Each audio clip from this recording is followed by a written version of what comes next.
मेरा सवाल ये है कि क्या लव जिहाद जो टर्म हाँ है ना? तो जिहाद उर्दू वर्ड है। हाँ जिहाद उर्दू मतलब इस्लाम। हाँ लव जिहाद, हाँ तो ये कैसे दोनों में डिफरेंस है, कैसे अंतर है? क्योंकि लव जिहाद का मतलब ही है कि कुछ इस्लामिक लोग दूसरे धर्म की लड़कियों को परिवर्तन करवाएंगे, तो आपके हिसाब से कैसे अंतर है? देखिए, ये शब्द किसी हिंदू का दिया हुआ नहीं है। ये जब एक केस एक क्रिश्चियन कम्युनिटी ने डाला था सबसे पहले, एक इस तरह का केस जिसमें मुस्लिम लड़के ने क्रिश्चियन लड़की को कन्वर्ट अच्छा, करके उसके तो इस प्यार केस के बारे में थोड़ा सा आप बता ये सकते हैं? इस सब अवेलेबल है, अगर कोई जी सर्च करेगा तो गूगल पे मिल जाएगा उसको। जी। केरल का केस है। तो वो एक वहाँ के जब कोर्ट केस हुआ था तो वहाँ के पादरी ने ये शब्द प्रयोग किया था सबसे पहले, लव जिहाद। किसी अच्छा, किसी तो ये हिंदू क्रिश्चियनिटी संगठन, से हाँ, आ रहा वहाँ है। ये सबसे पहले आया और वो लोग सबसे ज्यादा प्रताड़ित थे। उनकी वेबसाइट भी है, जब बकायदा उस पे अच्छा वो अपने बच्चों को बचाने के लिए उस पे वीडियोस भी वो पोस्ट करते हैं।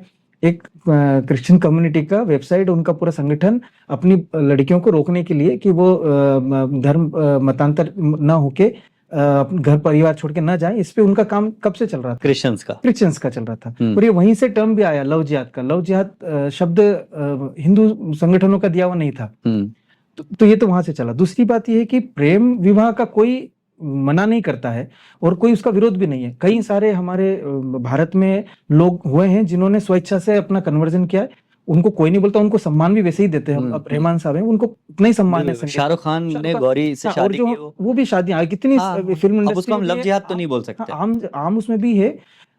विशेष ये बात है कि आप शादी करिए, विवाह करने में कोई बुराई नहीं है। आप अगर कोई स्वेच्छा से परिवर्तित होता है उसमें कोई बुराई नहीं। लेकिन एक जो किसी को राम रमेश राहुल राजेश बनकर आप उसको झूठ में, अगर किसी को झूठ बोल के वो कर रहे हो, अपने प्रेम जाल में फंसा रहे हो, और जब फिर वो शादी की बात करती है कि अब हम शादी करते हैं, तब आपको उसको बताते हो कि नहीं मैं तो अब ये हूँ और अब तुमको कन्वर्ट होना पड़ेगा, नहीं तो अपनी शादी नहीं होगी। या फिर तब तक वो प्रेग्नेंट हो चुकी होती है, तो लोक लज्जा का डर, या फिर कुछ उसके पास उसके कुछ फोटो वगैरह होंगे जिससे वो उसको ब्लैकमेल कर सकता है। तो एक तो वो लोग जो झूठ बोल के किसी लड़की को प्रेम जाल में फंसाते हैं, उसको हम लव जिहाद की कैटेगरी में डाल सकते हैं। दूसरा वो जो देखो, अगर सच्चा प्यार है तो उसमें कन्वर्जन वाली कोई चीज नहीं होती है कि लड़की अगर अपना बिल्कुल आइडेंटिटी को रखते हुए अगर वो उसके साथ रहना चाहती है, तो हमारे इसमें कोर्ट मैरिज का प्रावधान है। आप मजिस्ट्रेट के सामने जाके आराम से शादी कर लीजिए और प्रेम से रहिए, कोई तकलीफ नहीं। लेकिन एक व्यक्ति पहले प्यार के जाल में फंसा के फिर शादी के लिए फोर्सली कन्वर्जन करवाए, उसको हम कह सकते हैं कि वो एक तरह का कोई प्रोपोगंडा है या वो चीज है।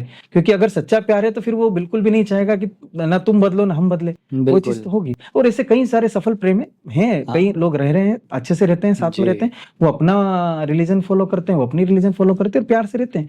तो उसमें वो नहीं था। लेकिन जो हमारा वो यही था कि आप अगर उसको एक प्रायोजित कार्यक्रम की तरह चलाएंगे तो फिर तो हमको खुल के बोलना पड़ेगा। और ये हो रहा है। अब कई सारी आपको बालिकाएं फ्रिज में कटी हुई मिल रही है या फिर कहीं सूटकेस में कटी हुई मिल रही है, तो उसका ये निकल के ही आता है ना फिर।